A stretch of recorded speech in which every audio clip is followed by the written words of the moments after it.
হাইওয়ের পশ্চিম পূর্ব নদী ভাঙা এলাকা, এগুলো কিছু ব্যাপার আছে। তবে আমরা যেহেতু ভোট দিলে ধানের শীষে দেশ গড়ব মিলেমিশে, এই ব্রততে আমরা শপথ নিয়েছি। আমরা শপথ গ্রহণের পরে সর্বপ্রথম বিগত দুইজন এমপি সাহেবের এলাকায় প্রথম ফুলপুকুরিয়া ডিগ্রি কলেজকে ডিগ্রি করা হয়েছে মাননীয় স্পিকার, আলহামদুলিল্লাহ। তারপরে এখন এইবার এই যে নির্বাচন করলাম, আমাদের প্রতিদ্বন্দ্বী প্রার্থী যিনি ছিলেন তার এলাকায় ওখানে আপনার 4টা ইউনিয়ন, রাখালবুরুজ, তালুকানুপুর, নাকাই, হরিরামপুর, এই 4টা ইউনিয়নে প্রায় 1,30,000 লোকের বসবাস। ওখানে কোনো কারিগরি কলেজ নেই মাননীয় স্পিকার। অন্যান্য এলাকাগুলোতে আছে কিন্তু এই এলাকায় নেই, এবং এখানে আমাদের এই কারিগরি শিক্ষা বান্ধব যে সরকার, আমি প্রস্তাব করছি যে ওখানে একটি কারিগরি কলেজ করা হোক। এবং এমন আছে ওখানে আপনার হরিরামপুর ইউনিয়ন, সে প্রার্থীর ইউনিয়ন, নিজের ইউনিয়ন, সেখানে বাজুনিয়া পাড়ায় আপনার বটতলি পাকা রাস্তা সংলগ্ন চৌমাথায় একটা দাখিল মাদ্রাসা করার কথা ছিল, কিন্তু যদিও বিগত জোট সরকারের আমলে ওটা উদ্যোগ নেওয়া ছিল, ফ্যাসিস্ট সরকার সেটা করতে দেয়নি। তাদের নিজস্ব 6 বিঘা জমি এখনও আছে, তো সেটা করার জন্য সেটা প্রস্তাব রাখছি মাননীয় স্পিকার। আরেকটা হলো ধানমান্তে শিবের গীত বলতে চাচ্ছিলাম, সময় যেহেতু ঘড়ির কাঁটা ঘুরে যাচ্ছে আর বলা হলো না মাননীয় স্পিকার। আশায় আছি কোন দিন সূর্য আমার জন্য দাঁড়িয়ে থাকবে, মানে সময় দাঁড়িয়ে। মাননীয় সদস্যবৃন্দ, এই সিদ্ধান্ত প্রস্তাবটির উপরে 10 জন মাননীয় সদস্য সংশোধনী দিয়েছেন। আমি তাদেরকে নিজ নিজ সংশোধনী প্রস্তাব উত্থাপন এবং সংশোধনীর উপরে বক্তব্য রাখার জন্য আহ্বান জানাচ্ছি। সময় 1 মিনিট। মোহাম্মদ আলী আসগর, পাবনা 3।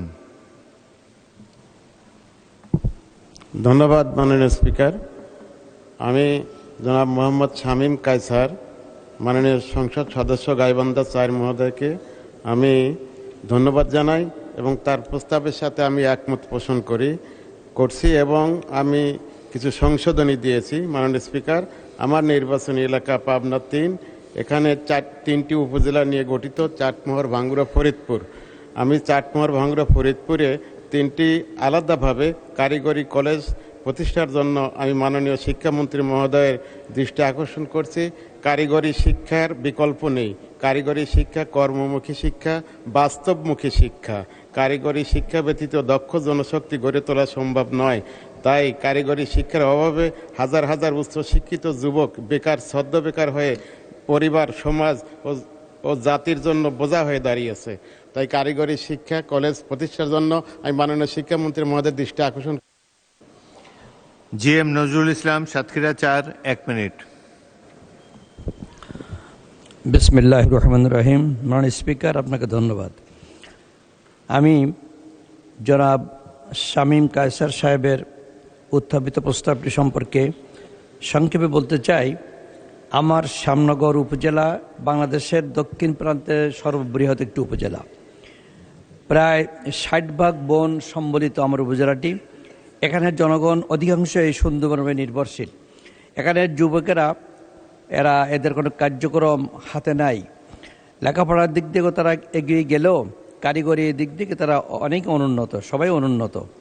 আমি চাই আমার শ্যামনগর উপজেলার এই যুবকদের জন্যে, যারা মদ, গাঁজা, জুয়ার দিকে পরিবেষ্ট না হয়ে কারিগরি শিক্ষায় শিক্ষিত হয়ে তারা হাতে কলমে কাজ করে উপার্জন করতে পারে, এজন্য আমি একটি কারিগরি কলেজ শ্যামনগরে স্থাপনের জন্য আহ্বান জানাচ্ছি। মাননীয় স্পিকার, আপনাকে ধন্যবাদ। রেহানা আক্তার রানু, মহিলা আসন 4, সময় 1 মিনিট। মাননীয় স্পিকার, আপনাকে ধন্যবাদ। গাইবান্ধা 4 আসন থেকে নির্বাচিত মাননীয় সংসদ সদস্য জনাব মোহাম্মদ শামীম কায়সার কর্তৃক উত্থাপিত ও আলোচ্য সিদ্ধান্ত প্রস্তাবটি সমর্থন করে আমি একটি সংশোধনী প্রদান করেছি। মাননীয় স্পিকার, যে দেশ যত বেশি উন্নত সেই দেশ তত বেশি কারিগরি শিক্ষায় শিক্ষিত। বর্তমানে দেশে বিদেশে কর্মসংস্থানে দক্ষ মানব সম্পদের চাহিদা ক্রমাগত বৃদ্ধি পাচ্ছে। কারিগরি শিক্ষার অভাবে তরুণ জনগোষ্ঠী দক্ষতা অর্জন করতে পারছে না বলে দেশে এবং বিদেশে প্রতিযোগিতায় তারা পিছিয়ে আছে। এই কারণে প্রতিটি উপজেলায় কারিগরি কলেজ স্থাপন অতি জরুরি। মাননীয় স্পিকার, আমার প্রদত্ত সংশোধনী হচ্ছে মূল প্রস্তাবের গোবিন্দগঞ্জ কারিগরি কলেজ শব্দগুলির পর ফেনী জেলার সোনাগাজী এবং পরশুরাম শব্দগুলি ও একটি শব্দের পর কোরিয়া শব্দটি সংযোজন করা হোক। মূল প্রস্তাবের সঙ্গে আমার সংশোধনী সহ সিদ্ধান্ত প্রস্তাবটি মহান সংসদ কর্তৃক গ্রহণ করা নীলুফার চৌধুরী মণি, মহিলা আসন 10, সময় 1 মিনিট। মাননীয় স্পিকার, আপনাকে ধন্যবাদ। আপনার মাধ্যমে জনাব মোহাম্মদ শামীম কায়সারের প্রস্তাবকে আমি সমর্থন করলাম এবং সেই সাথে আমি বলতে চাই মাননীয় স্পিকার, একটি শিক্ষা প্রতিষ্ঠানের সাফল্য ভবন সংখ্যা বা কাঁচা পাকা দিয়ে নির্ভর করে না। সাফল্য নির্ভর করে শিক্ষার্থীর উপস্থিতি এবং অর্জিত দক্ষতা দিয়ে। দ্বিতীয় বিশ্বযুদ্ধের পর জাপান এবং জার্মানির বিস্ময়কর উন্নতির প্রধান সোপান হচ্ছে কারিগরি শিক্ষা।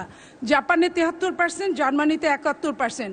বাংলাদেশে আপনার মাধ্যমে মাননীয় প্রধানমন্ত্রীর কাছে আর্জি, বাংলাদেশে যদি কারিগরি শিক্ষা প্রতিটি উপজেলায় যদি প্রতিষ্ঠিত হয় তাহলে বাংলাদেশে আগামী দিনে অনেকটা উন্নতির দিকে ধাবিত হবে।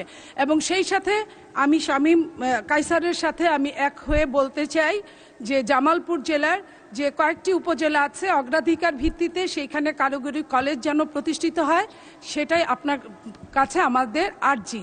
আমরা বিশেষ করে জামালপুরে আপনার জামালপুর সদর সানসিলা জাবরিন, মহিলা আসন 15, সময় 1 মিনিট। মাননীয় স্পিকার, আমাকে সুযোগ দেওয়ার জন্য আপনাকে ধন্যবাদ। আমি ধন্যবাদ জানাই মাননীয় সংসদ সদস্য জনাব শামীম কায়সার 32 গাইবান্ধা 4কে সিদ্ধান্ত প্রস্তাবটি উত্থাপন করার জন্য। আমি মাননীয় সংসদ সদস্যের সঙ্গে একমত পোষণ করে একটি কারিগরি কলেজ স্থাপন করার জন্য সংশোধনী দিয়েছি। আমার সংশোধনী হলো, মূল প্রস্তাবের পরে আমার নির্বাচনী এলাকা শেরপুর জেলার শেরপুর সদর উপজেলার লছমনপুর ইউনিয়নে একটি কারিগরি কলেজ স্থাপন করা হোক। মূল প্রস্তাব সহ আমার সংশোধনী গ্রহণ করবেন এই আশা নিয়ে মাননীয় মন্ত্রীর বিশেষ দৃষ্টি আকর্ষণ করছি, কারণ শেরপুর সদরের চরাঞ্চলের অধিকাংশ মানুষ কৃষি নির্ভর। বন্যা ও ব্রহ্মপুত্র নদ ভাঙনের কারণে তাদের জীবিকা প্রায় অনিশ্চিত হয়ে পড়ে। তাই বিকল্প কর্মসংস্থান সৃষ্টি এবং বিদেশে দক্ষ কর্মী হিসেবে কাজের সুযোগ বাড়াতে চরাঞ্চলে কারিগরি শিক্ষার সম্প্রসারণ অত্যন্ত জরুরি বলে মনে করছি। ধন্যবাদ মাননীয় স্পিকার। মোহাম্মদ আব্দুল মান্নান, ব্রাহ্মণবাড়িয়া 5, সময় 1 মিনিট। মাননীয় স্পিকার, আপনাকে ধন্যবাদ। মাননীয় সংসদ সদস্য জনাব মোহাম্মদ শামীম কায়সার 32 গাইবান্ধা 4 এর উত্থাপনীয় সিদ্ধান্ত প্রস্তাবের সাথে আমি একমত পোষণ করে আমি আমার নির্বাচনী এলাকা ব্রাহ্মণবাড়িয়া 5 নবীনগরে একটি কারিগরি কলেজ প্রতিষ্ঠার জন্য মাননীয় শিক্ষামন্ত্রীর কাছে আবেদন রাখছি। আজকের এই মোহাম্মদ শামীম কায়সারের সিদ্ধান্ত প্রস্তাবের সাথে গাইবান্ধা জেলার গোবিন্দগঞ্জ জেলার একটি কারিগরি প্রতিষ্ঠানের সাথে ব্রাহ্মণবাড়িয়া জেলার নবীনগর উপজেলা এই শব্দগুলি সংযোজন করা হোক। ধন্যবাদ মাননীয় স্পিকার। মোহাম্মদ শফিকুল ইসলাম, পটুয়াখালী 2, 1 মিনিট। মাননীয় স্পিকার, আপনাকে ধন্যবাদ। জনাব মাননীয় সংসদ সদস্য মোহাম্মদ শামীম কায়সার যে প্রস্তাব দিয়েছেন, আমি সেই প্রস্তাবের সাথে একমত পোষণ করি। আমার প্রিয় বাউফল উপজেলা, সেখানকার বিষয়ে শতাধিক শিক্ষা প্রতিষ্ঠান যেখানে প্রতি বছর বিপুল সংখ্যক শিক্ষার্থীরা এসএসসি সমমান পাশ করছে, সরকারি পর্যায়ে একটি পূর্ণাঙ্গ টেকনিক্যাল স্কুল অ্যান্ড কলেজ না থাকায় পটুয়াখালী কিংবা বরিশাল গিয়ে তাদেরকে পড়াশোনা করার জন্য উদ্যোগ নিতে হয়, যেটা আর্থিক কারণে অনেক সময় সম্ভব হয়ে ওঠে না।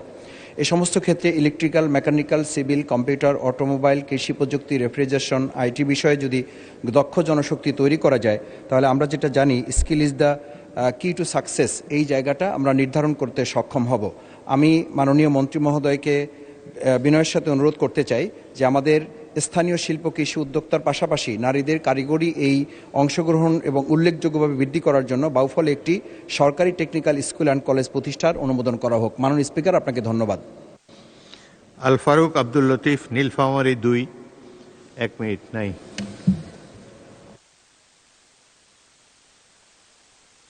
কাজী রফিকুল ইসলাম, বগুড়া 1 মিনিট।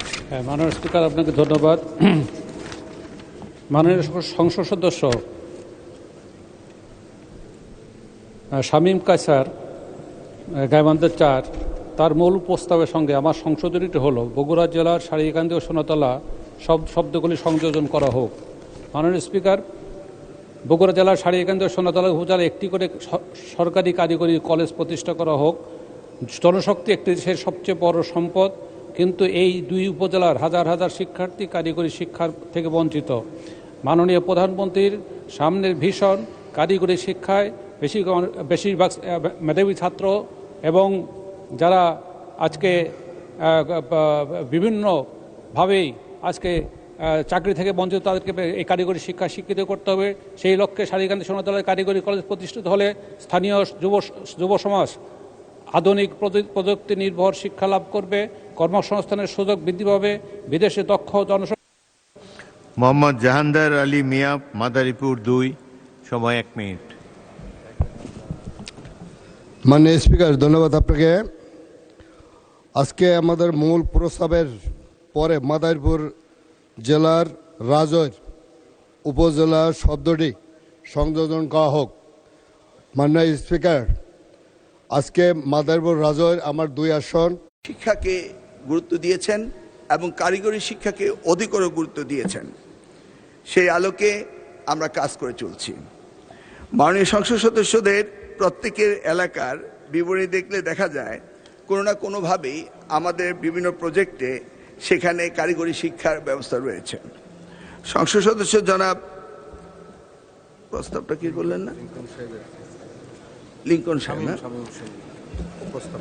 প্রস্তাবকারী শামীম কায়সার লিঙ্কন সাহেবের এলাকাতেই ইতিমধ্যে একটি টেকনিক্যাল স্কুল রয়েছে। তবু তিনি আশা করছেন পার্শ্ববর্তী 4টি ইউনিয়ন সংলগ্ন 1,27,000 জনবহুল এলাকায় তিনি সেখানে আরেকটি দাবি করেছেন। আমাদের টেকনিক্যাল স্কুল 100 একটা প্রজেক্ট রয়েছে, সেখান থেকে তিনি পেয়েছেন। আমি আমার এখানে দেখতে পেয়েছি যে যেই পরিমাণ স্কুল ওনার রয়েছে, মাদ্রাসা রয়েছে, যদি মাননীয় সংসদ সদস্য মনে করেন আমরা এসএসসি ভোকেশনাল এবং দাখিল ভোকেশনাল, আলিম ভোকেশনাল এবং এইচএসসি ভোকেশনাল ওনার ওই 4টি ইউনিয়নে বরাদ্দ দেওয়ার মতো আমাদের অবস্থান রয়েছে। তাছাড়া অন্যান্য মাননীয় সংসদ সদস্য যারা বলেছেন তাদেরকেও আমাদের সেই সক্ষমতা রয়েছে এসএসসি, এইচএসসি, দাখিল এবং আলিম ভোকেশনাল দেওয়ার, এবং প্রত্যেকটি উপজেলায় একটি করে কারিগরি টেকনিক্যাল স্কুল অ্যান্ড কলেজ প্রতিষ্ঠা করার ব্যবস্থা আমাদের রয়েছে। আর এদিকে সারা বাংলাদেশে 64টি জেলায় এই যাবৎ 51টি ডিপ্লোমা ইনস্টিটিউট রয়েছে এবং টেকনিক্যাল কলেজ ইতিমধ্যে 161টি রয়েছে।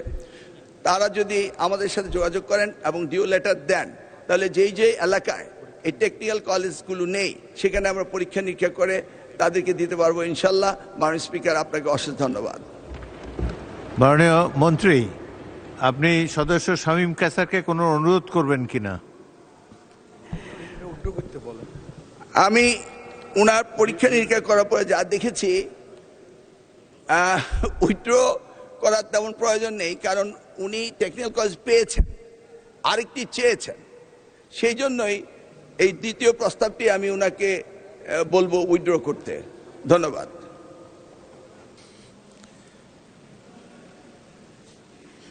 মাননীয় সদস্য মোহাম্মদ শামীম কায়সার, আপনার সিদ্ধান্ত প্রস্তাব সম্পর্কে মাননীয় মন্ত্রী যে বিবৃতি দিলেন তার প্রেক্ষিতে আপনি ইচ্ছা করলে প্রস্তাবটি প্রত্যাহার করতে পারেন।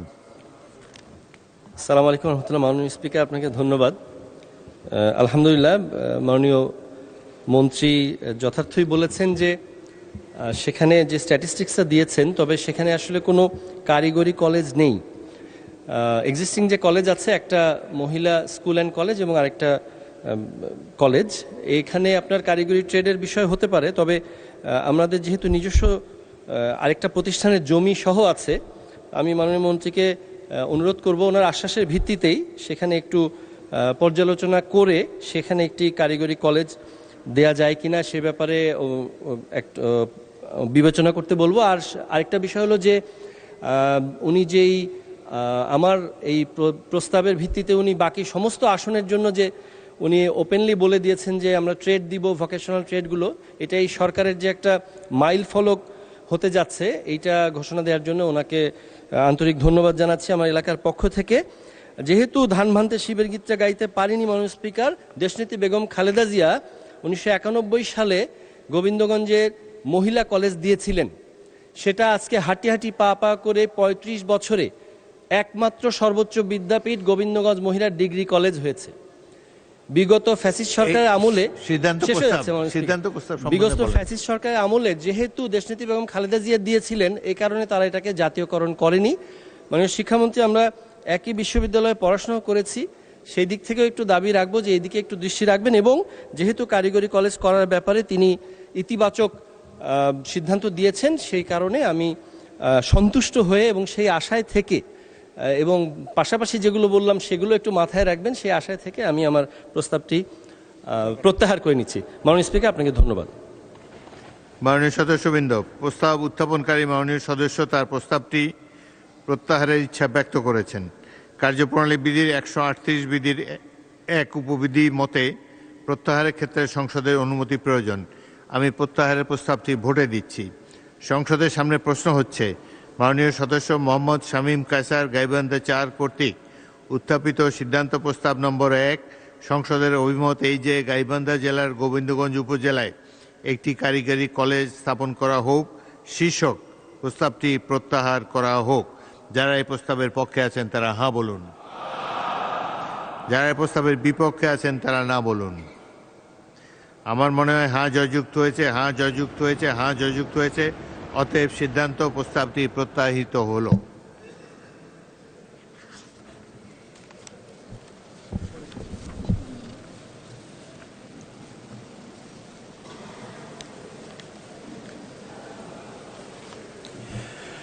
আমি এখন মাননীয় সদস্য মোহাম্মদ শওকতুল ইসলাম মৌলভীবাজার 2-কে তার সিদ্ধান্ত প্রস্তাবের পক্ষে বক্তব্য রাখার জন্য আহ্বান করছি। এখন আপনি উত্থাপন করুন, পরে বক্তব্য রাখার সুযোগ পান। এটি উত্থাপিত হয়েছে, আপনি বক্তব্য রাখতে পারেন। আপনার সময় 2 মিনিট। মাননীয় স্পিকার, সময়ের দিক একটু বিবেচনা করবেন। ধন্যবাদ মাননীয় স্পিকার। আজ আমি এই মহান সংসদে আমাদের দেশের অর্থনীতি ও ঐতিহ্যের অন্যতম প্রধান চালিকা শক্তি চা শিল্পের শ্রমিকদের অধিকার ও তাদের জীবনযাত্রার মান উন্নয়নের লক্ষ্যে একটি অত্যন্ত গুরুত্বপূর্ণ দাবি উত্থাপন করছি। চা আমাদের একটি অন্যতম প্রধান রপ্তানি দ্রব্য। এই সোনালী পাতা উৎপাদন করে যারা দেশের অর্থনীতিকে সমৃদ্ধ করেছেন, সেই লাখ লাখ শ্রমিক আজ চরম অবহেলা ও অর্থনৈতিক সংকটের মধ্য দিয়ে দিন কাটাচ্ছেন। বর্তমানে তারা দৈনিক 187 টাকা মজুরি পান। ঝড় বৃষ্টির মধ্যে তাদের কাজ করতে হয়।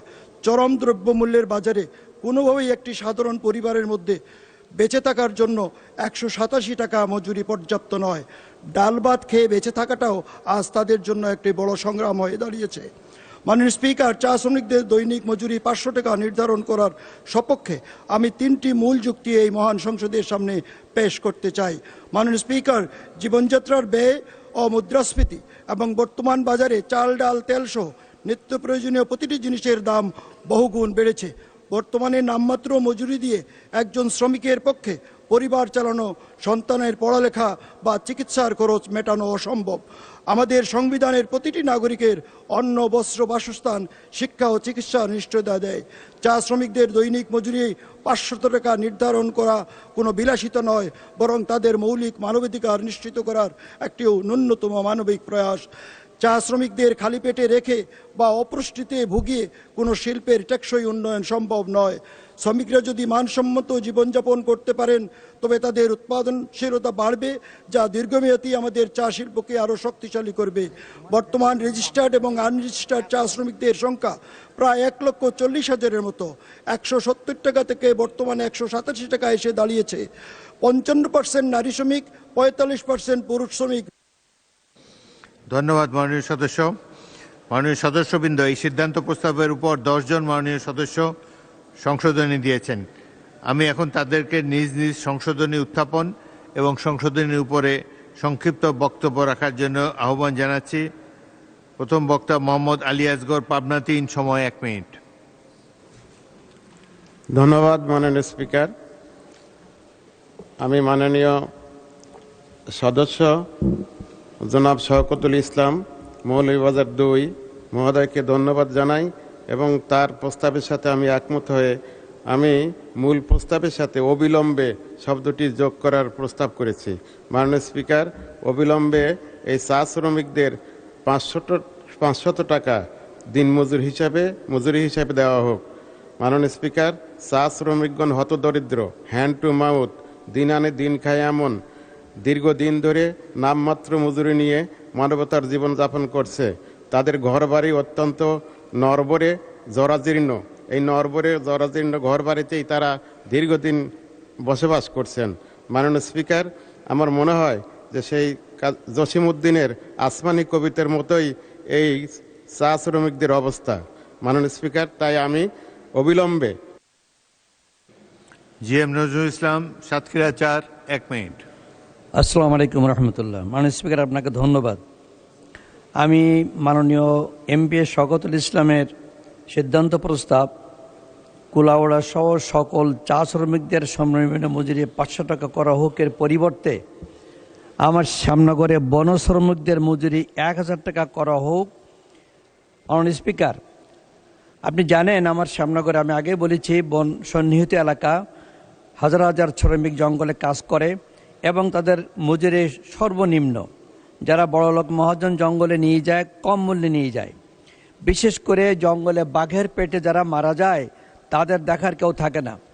আমি বিগত আমাদের জোট সরকারের আমলে মাননীয় প্রধানমন্ত্রী বেগম খালেদা জিয়া, যিনি যখন ক্ষমতা ছিলেন, তারই আমলে প্রস্তাব দিয়ে তিনি যারা বাঘের পেটে নিহত হতো তাদের জন্য 25,000 টাকা করে একটা ভাতা নির্ধারণ করা হয়েছিল। ওইটা পরবর্তীতে কিছুটা বাড়ানো হয়। রেহানা আক্তার রানু, মহিলা আসন 4, 1 মিনিট। মাননীয় স্পিকার, আপনাকে ধন্যবাদ। মাননীয় সংসদ সদস্য জনাব শওকতুল ইসলাম কর্তৃক উত্থাপিত ও আলোচ্য সিদ্ধান্ত প্রস্তাবটি সমর্থন করে আমি একটি সংশোধনী দিয়েছি। মাননীয় স্পিকার, চা শ্রমিকদের মজুরি অনেক কম। প্রতি বছর দেশের চা উৎপাদন বাড়লেও চা শ্রমিকদের ভাগ্যের টাকা খুলছে না। দৈনিক 187 টাকা মজুরিতে সংসার চালাতে তাদের হিমশিম খেতে হচ্ছে। অভাব অনটনে চলছে তাদের জীবন। শ্রমিকদের মজুরি 500 টাকা বৃদ্ধি করা এটি সময়ের দাবি। মাননীয় স্পিকার, আমার প্রদত্ত সংশোধনীটি হচ্ছে মূল প্রস্তাবের শ্রমিকদের দৈনিক মজুরি 500 টাকা করা হোক, এর পূর্বে অবিলম্বে শব্দটি সংযোজন করা হোক। মূল প্রস্তাবের সঙ্গে আমার সংশোধনী সহ সিদ্ধান্ত প্রস্তাবটি মহান সংসদ কর্তৃক গ্রহণ করবার জন্য আমি মাননীয় মঞ্চের দৃষ্টি আকর্ষণ করছি। স্পিকার, মাননীয় স্পিকার, আপনাকে ধন্যবাদ। নীলুফার চৌধুরী মণি, মহিলা আসন 10। মাননীয় স্পিকার, আপনাকে ধন্যবাদ। আমি মাননীয় সংসদ সদস্য শওকতুল ইসলামের সাথে একমত হয়ে অবিলম্বে সংযোজিত করার জন্য এই চা শ্রমিকদের বেতনের বাড়ানোর জন্য অনুরোধ করছি এবং আপনার মাধ্যমে বলতে চাচ্ছি, মাননীয় স্পিকার, 2022 সালে বড় ধরনের শ্রমিক আন্দোলনের পর 178 টাকা 50 পয়সা বেতনে চা শ্রমিকরা কাজ করে। এই অন্যান্য দেশের তুলনায় এটা খুবই কম, কারণ শ্রীলঙ্কায় যখন এই মুহূর্তে 550 টাকা, কেনিয়ায় 483 টাকা, ভারতে 256 টাকা দৈনিক 8 ঘন্টা পরিশ্রমিক দেওয়া হয়। অথচ বাংলাদেশে 2015 সালে মাত্র 85 টাকা, আন্দোলনের পর 102 টাকা এবং 22 সালে 170 টাকা এবং এরপরে প্রতি বছরে এই সামান্য টাকার 5% করে আপনার রেয়াত দেওয়া হয়। এটা এত বেশি অমানবিক, যেটা আসলে মানবেতর জীবনযাপন করে যে চা শ্রমিকরা, তাদের পক্ষে আমি মনে করি। মাননীয় সদস্যবৃন্দ, সংসদের বৈঠক আসরের নামাজের জন্য 30 মিনিটের বিরতি দেওয়া হলো। আপনাদেরকে ধন্যবাদ।